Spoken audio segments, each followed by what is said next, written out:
Assalamualaikum warahmatullahi wabarakatuh. Kami dari kelompok 5 ingin menjelaskan tentang daur litik dan daur misogenik. Sebelumnya, perkenalkan, nama saya Keisha Milam Kustalia. Nama saya Lana Salsalila. Nama saya Lydia Puspita Noviansyah. Nama saya Arifin Simam Saputra. Nama saya Mahardika Luhur. Nama saya Gregory Tulibar.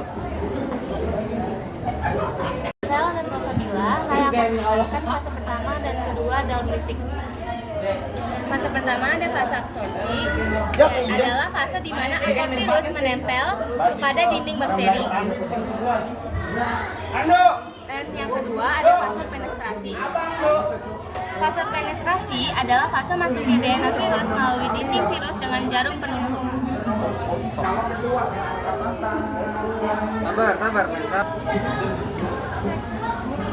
Saya akan menjelaskan fase ketiga dan keempat daur litik.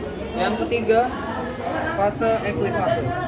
Fase eklifase adalah fase di mana DNA bakteri dihancurkan oleh enzim lysosim dan digantikan oleh DNA virus.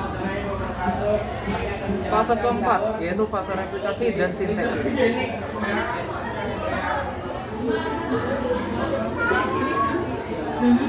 Fase replikasi yaitu fase di mana DNA virus mereplikasi ulang dirinya menjadi berulang kali, dan fase sintesis adalah fase pembuatan kapsid.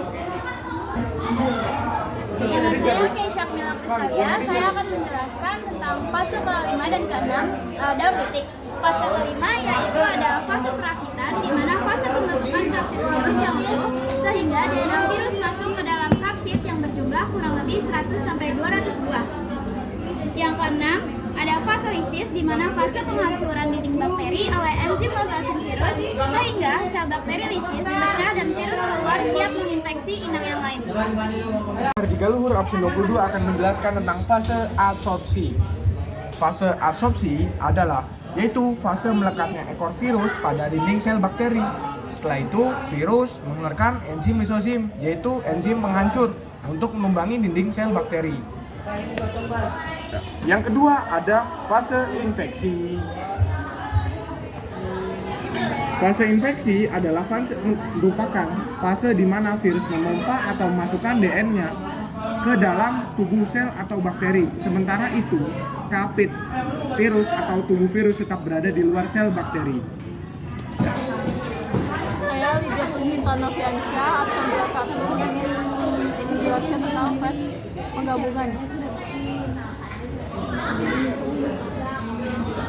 Fase penggabungan yaitu DNA virus menyisip pada DNA bakteri dengan cara memutus DNA bakteri, kemudian DNA virus menyisip di antara DNA bakteri yang putus tersebut sehingga di dalam DNA bakteri terdapat DNA virus. Saya Arifin Simam Saputra. Di sini saya akan menjelaskan dari fase keempat yaitu fase pembelahan. Fase pembelahan yaitu fase di mana bakteri membelah diri yang diikuti dengan pengkopian atau penggandaan bakteri yang tepat disisipi dan DNA virus. Saat bakteri mengadakan penggandaan DNA-nya, maka DNA virus prophets juga akan ikut terkopi atau mengganda bersama DNA bakteri. Setelah bakteri membelah diri, maka bakteri hasil pembelahan tersebut akan tersisipi oleh DNA virus prophage. Setiap kali bakteri ini mengadakan pembelahan, maka semua bakteri yang dihasilkan dari proses pembelahan akan mengandung DNA virus.